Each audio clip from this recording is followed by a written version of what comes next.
Senator Deeds. What is your position in regard to the increased fuel tax for areas that are near Interstate 81? Great question. You know, and one of the greatest accomplishments of Virginia government in the 20th century was the creation of the Virginia Department of Highways in about 1925 with a 3-cent gas tax that was paid for by everybody. And it allowed for the creation, the development of a state highway system. It meant that highways went to poor counties and rich counties. It allowed for economic development all over the state. Well, in that was when Harry Byrd was the governor, 1925. 1986, when Jerry Blouses was governor, that plan was supplemented by an increase of taxes that was also statewide. The plan, though, and by the late 90s, we were running out of money. And by and the feds, at the same time, have allowed the Transportation Trust Fund at the federal level to run dry as well. So projects, if they're going to be paid for, have to be paid for with state dollars. 2013, a plan passed that said improvements can happen in Northern Virginia and Hampton Roads, but the taxes for those improvements have to be raised in those areas.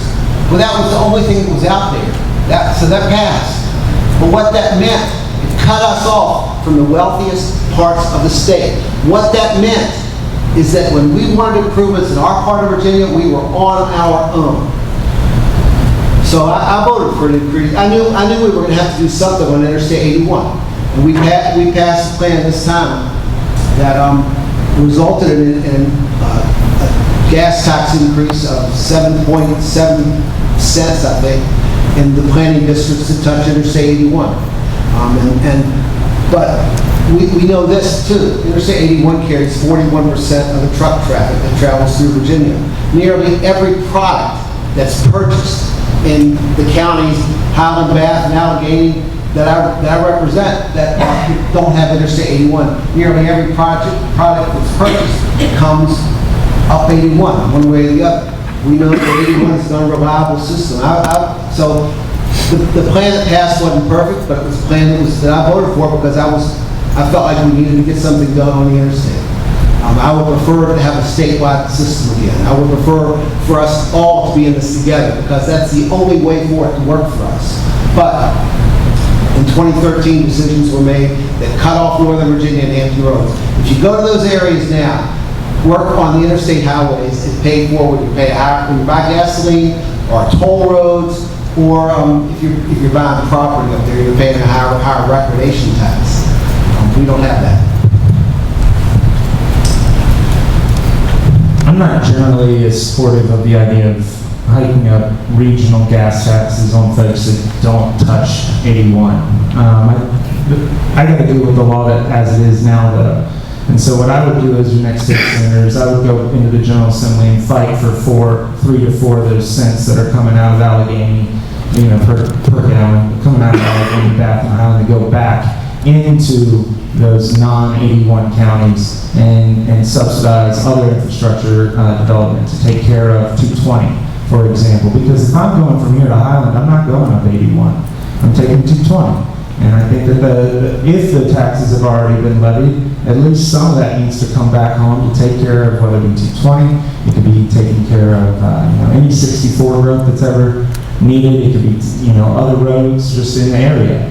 Now, as far as gas tax and getting our fair share of the Commonwealth, I agree. I think that it should be more uniform in that sense. I don't like the idea of having to rely on some regional allocation. And then you look at the map, Bedford County has to deal with 81 all the time, but I don't think they were in the scope of it. And there are other counties along that are adjacent to 81 that didn't have the taxes levied, but here in Allegheny, Bath, and Highland, they did. And these are some of the areas that can't really handle that. I view the gas tax as a tax on rural America, because who pays more for their tractor, who drives more in order to get to their amenities, people that are in low density areas, people that have more fields. And so I'm not a big fan of that, particularly for the 81 and more western rural areas of the Commonwealth. And I'll also note that there are ways to, I would do my best to fight for alternative ways of revenue generation. I know that there was a time when folks were talking about disbanding the ABC and using, any license and profits of that space to be earmarked particularly for transportation. That's something I would be open to seeing, or other forms of new market development in Virginia so that the revenues are particularly driven towards transportation funding. Okay, Mr. Harding, what is your position on the support for the arts? For example, the Allegheny Highlands Arts and Crafts Center brings in over 6,000 visitors to the county. These customers also visit other businesses in the county. As far as the state level subsidization of the arts, art's a broad topic, right? I mean, you talk about an arts and crafts festival, or you can talk about massive monuments. You could talk about arts in our schools. You could talk about a lot of different things. I love these festivals. Going up to Highland, you've got the Maple Festival, which rapidly increases the amount of people there in the county in one day, and is a huge revenue driver. I know that's not art necessarily, but you've also got the Masonic Lodge, and you've got the opera. You've got arts and culture up in my area, up in Charlottesville and Albemarle, are very popular. I mean, I would argue that Albemarle and Charlottesville are the artistic and cultural leader of Virginia. So something I would like to see is I would like to see the Virginia Music Hall of Fame put in the western portion of Virginia. It doesn't exist right now, but I think it's something that we could really feature and promote people from this area. You can look at folks like Gene Carter up in the north, and Patsy Cline, and folks, and then in the Charlottesville area, you've got folks like Dave Matthews Band, who's more contemporary. Really feature the growth and featured artists here in Virginia, and serve it as a venue where the profits can go in and subsidize our arts programs in K through 12. Use it as a way to drive tourism and growth. Look at a place like these old manufacturing buildings and these old warehouses, like in Buena Vista. You've got that plant that's sitting right there on the Moor, where that's a massive facility right off of 81. The state could easily go in there and consider featuring some type of tourist artistic attraction.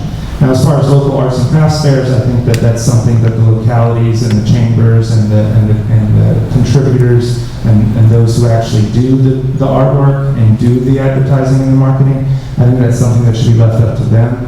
I think that they probably have a much better pulse on what drives people to their various festivals. But I do love them. I think our portion of the Commonwealth, I think the western portion of the Commonwealth has the best festivals. And I think this time of year is one of the best times for them. And so I look forward to seeing everybody at a few of them over the next few weeks throughout the district. But I don't think the state needs to be throwing out massive grants for something like this. I just want to make 3 points on 81 before I talk about arts. Point 1, the weekend before we took the vote on that tax bill, the Allegheny Highlands Chamber of Commerce had their event in White Sulphur Springs. I gassed up in Covington because I knew gas tax was 9 cents higher in West Virginia. I gassed up in Covington. When I got to White Sulphur Springs, the gas price was exactly the same as it was in Covington. There's so much profit in the middle part of the gasoline market that they absorb a whole lot of the additional costs, and that's proven with point 2. Point 2 is 2 weeks after the tax increase went into effect in this part of the state. The tax in Campbell County, which is below Lynchburg and wasn't subject to the increase, the tax or the gas price in Campbell County was 7 cents higher than in Bath County. How much sense does that make? It doesn't make a lot of sense if we're actually paying gas tax. Point 3 is we compete with state transportation dollars with projects all over the state and district. The Interstate 81 projects have more urgency about them because they've got more traffic. If we've got to create a separate pot of money for Interstate 81, we make it more likely that counties like Highland, Bath, and Allegheny can get state dollars for other projects, because we don't have to compete with 81 anymore. Yes, we do. Yes, we do. Okay. With respect to the arts are a driver of economic growth. It's important that we continue to fund the arts, and we probably need to increase our funding. We know that in every part of, we talked a little bit earlier about making our communities more livable, making them places where people want to live, want to come to. The arts is a big reason for that. On a night when there's a big show at the Masonic Theater, the restaurants are full at Clifton Forge, and you've got a lot of extra people in town. You can see the same thing over in Lexington with the Lime Kiln Theater.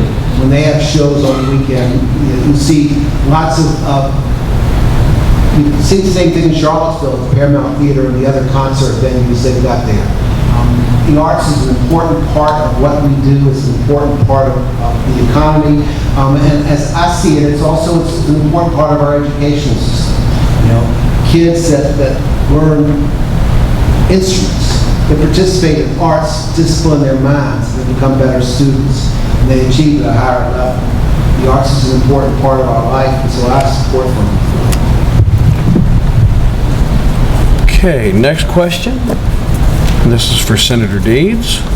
To start us with, can the General Assembly provide state funds to equalize salaries of Covington City Schools and Allegheny County Schools if they were to create a joint school system? And I don't disagree with a whole lot with what my friend said earlier about that. Those decisions about whether Allegheny and Covington are going to put their school system together need to be made by the leaders of Allegheny and Covington. If you make that decision that the best interests of the children in this community will be better served by one school system, I'll do what I can if I'm reelected to help you put the money together to make sure we equalize salaries. But there's no guarantee we can do that. I can tell you that in 2000, when Clifton Forge was trying to give up its charter, Clifton Forge and Allegheny County were putting their school system together. And my partners were Bo Trumbo and Jim Schuler. We did not tell anybody what to do. We said we worked together to find ways to create financial incentives for you once you decide what to do. And that's where I stand with the merger talks. I think efficiencies can be created. I think that the central question, not unlike a child custody case, is how can you best serve the interests of the child? What are the best interests of the child, of the children of this community? Can you create a better school system together than you have separate? That's what it comes down to. Not, too often we live in silos. We want our silo to be the very best. We don't want to cross silos. We don't want to cross pollination. Well, in my view, we just have to think about what's best for the kids of this community. And once the leadership of this community makes that decision, I want to do the best I can to support it. I think we're in significant agreement on this issue as far as who should be making this decision and how it should be done. And I think honestly how the role of the state senate would be in that is to facilitate that merger if that is what the localities agree with, and if funds are needed to offset the growing pains of fusion, I think that's something that would be appropriate for the state to come in and help with. One thing I'll note is if this were to happen, and that's the hypothetical, that's the initial premise of the question, is if this were to happen, you'd have infrastructure vacancies, right? You might have some schools that open up, and one of the localities is going to sit there be owning it and have this empty space. Not all of them, but you might have a few that open up. I would be a huge proponent of having the state then come in, and whether it be through private enterprise or state tenancy, rent that property for skill development in the region, and then have those revenues given to the localities to potentially go in and help stabilize and raise the salaries within the system. Because when you have these open, large school plans, and in my area in Albemarle, one of the elementary schools shut down a few years ago, and they didn't know what to do with it for a while due to just based on student population, and it sits there, I think, right there on Red Hill or on Yancey. And so ultimately, I think it would be appropriate in this area to push skill development, turn it into a place where folks are going in and increasing vocational skills, whether it be through the reentry system of folks coming out of prisons to make sure they don't have recidivism, people that are, not being able to gain employment, so that our local manufacturing market and our local contractors can have some stake in a communal center where the people are coming out with these occupational licenses if they need them, or Class C licenses in particular industries, and then use those revenues from renting that space to offset some of the local school budget, given that those are school-owned properties. So that's one idea I would use. If you're going to be merging kids out of one particular building into another, I think that building could be used as a revenue generator for the local school system. Okay. This next question, Mr. Harding, we'll start with you. Many politicians use their office for causes and legislation that is near and dear to their hearts. What causes or issues are near and dear to your heart that quickens your soul to action? Well, I'm going to cite two. What I do for a living is criminal defense. Okay, and you look at our country, the pendulum has swung very far in the name of over-incarceration for nonviolent crimes. And Virginia has a very antiquated, outdated sentencing system where people that aren't necessarily posing a threat to others' property, to others' physical well-being, or to even the family environment are being locked up for things that potential home incarceration or day monitoring or rehab centers could be more appropriate, or just a steady work environment and supervision. I think it's something that we are behind the times when it comes to reassessing the criminal justice system here in Virginia, and I think that it is to the detriment of communities, to families, to fundamental civil liberties, and honestly to our balanced budget. So I think that criminal justice reform is a major issue that I hope can be bipartisan in Virginia and restore a sense of smaller government in the name of being smart on crime. Now, I'll also note through this campaign, my times in Bath and Highland County have really opened my eyes to their plight as frontier counties. There are only 4 in Virginia, there are 50 east of Mississippi, and Highland County is desperate for some assistance in being able to address their population declines. And all of Western Virginia is facing that. If you look at a map, Allegheny is facing that, but not to the same degree as a place like Bath or Highland. I would be passionate about really getting creative and putting our foot down and fighting on behalf of these folks that don't have the ability to speak up in the General Assembly. If we can give $500 million in tax offset to a company like Amazon to go into Alexandria, one of the wealthiest areas in the United States, in the name of job growth, when their unemployment rate is at all-time lows and their housing costs are through the roof already, then I think we can put a freeze on all state taxation in places like Bath and Highland County. It won't damage our state revenues that much to say there are no corporate taxes if you come here as long as you're a frontier county. There are no income taxes, no corporate taxes, no personal property taxes, or, well, that's more local anyway, but none of the state taxation. I also think we could have offsets for the regulatory structure so that things like the beer and wine wholesale distribution cartel, if you grow your craft brewery in a place like that or Highland, you don't have to go through this permanent perpetual distribution contract. You can go somewhere else. I've met the general managers of several of the large craft breweries in Charlottesville and Nelson and Albemarle. They said they would move their next manufacturing plant there overnight if they could have that type of a deal. There are certain things they need. And then finally, telecom. Everybody talks about broadband, but ultimately we need to get creative in getting them telecom as well. Thank you. As a legislator, I've been involved in a lot of issues over the years. After my son died, I understood that I was in a unique position of being able to put my hands on the levers and to change the law with respect to mental health and be a voice for change. Reduce stigma so that more people can seek treatment. And and I've done that. But I've still got so much work to do. I've told people that mental health reform is like eating an elephant. You take a big bite and you feel full. And then you look at everything that's still ahead of you and you realize you haven't really done much of anything. So that's probably where my biggest part of my passion is. My passion remains. I can tell you that over the last several years, we've been able to dramatically increase the number of services that are available throughout the state. Once we get that fully funded, the Step Virginia program, we've changed the intake process for ECO, TDO.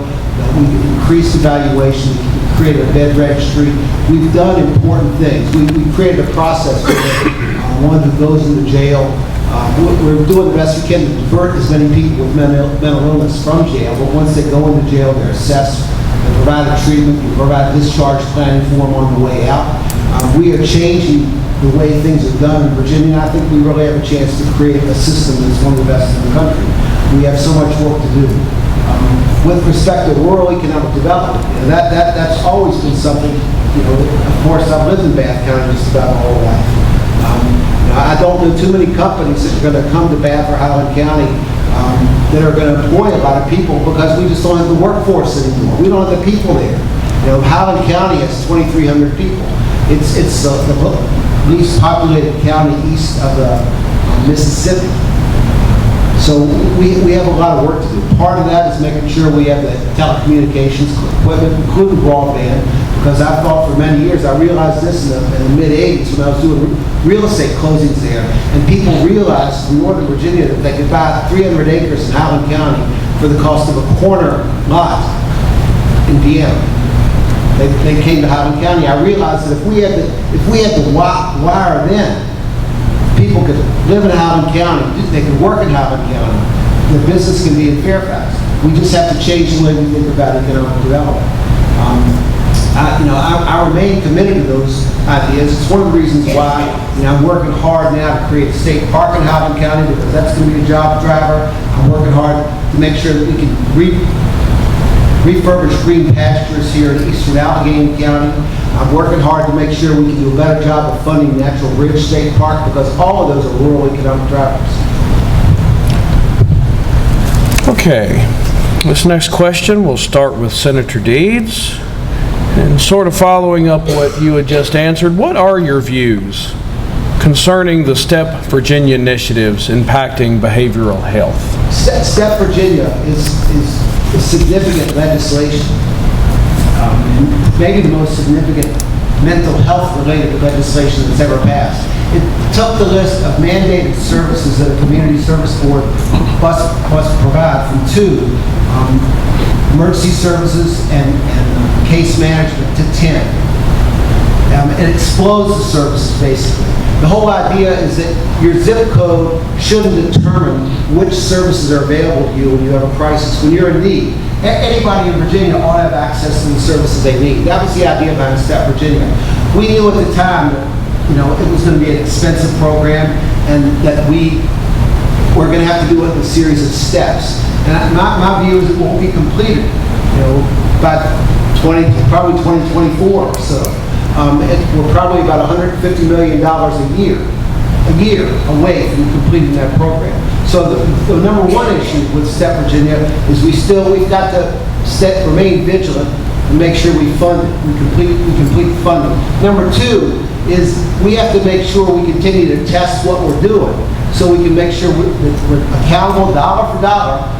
So when we ask legislators to put more money into mental health services, we can show them those dollars are doing what we want them to do. We got to make sure we're consistent, that the services, same-day access, for example, needs to mean the same thing in every part of Virginia. I guess in February or March, the governor's office put out a release that we've succeeded, we've completed same-day access to every CSD in the state. Well, I guess technically that's correct, but upon examination, same-day access meant one thing in Buckingham County, it means something else in Allegheny County, it means something else in Fairfax County. Because the CSBs are locally run, and because the dollars aren't necessarily always there, they just mean, same-day access means different things in different places. So I'm concerned that we have to remain vigilant. I'm concerned that we develop the right order for the development of the services throughout its development, that we're doing it the correct way. I'm concerned about the money, and I'm concerned that we continue to develop measures so we know exactly how successful we are, or what we need to do to complete the next step. I used to serve on the Regional Services Board or the Community Services Board up in Region 10, up in Charlottesville, Albemarle, and then Nelson, and then of course it breaks into the surrounding counties that aren't in the district. And I noted that every time we would speak with folks from other Community Services Board, the standards were very different, and the quality was very different. And I commend Senator's work and folks in the General Assembly who did push to expand these services that were provided from 2 to 10. I'll note, though, that the funding is always going to be the issue, and ultimately I think that we're going to have to, again, get creative in providing new markets and methods of revenue generation. And that, I know that Senator Deeds referred to cannabis earlier in the second question. To me, this is a perfect place for the $250 million of additional revenue to be appropriated into our mental health services so that we can make up those gaps. But until the federal government steps up and actually acknowledges and allocates the funds to the waivers that are meant to go into the mental health system, we are always going to have a funding issue. And there's a significant source of the revenue that comes through, or meant to come through, but they never do come through because they're not fully funded and they don't ever get fully recognized. But insofar as the state is concerned, I do think that if we are going to levy out these standards and these mandates, they must be funded. I'm against unfunded mandates. It's unconstitutional at the federal level, and I find it wrong at the state level. And so every time we put in a new requirement for these community services boards, we need to make sure that the funds are there for it. And I don't want to see that coming through just traditional corporate or income tax hikes. I think that there is plenty of waste in our budget that can be cut and reallocated to take for this. I would do that first. I would ask for the localities to remain diligent in finding any ways that they can find, but also the state level, of course, and then, again, opening up these alternative revenue streams and directing it into our mental health and our community services board to make sure that there's an even playing field throughout Virginia. Because the treatment that you see in Northern Virginia or even in Central Virginia is much different than in Southwestern and Western Virginia. And it becomes a spiral that leads to other problems and other high costs that ultimately can cripple an entire community. So I think we're both concerned as far as the costs and where that funding comes from.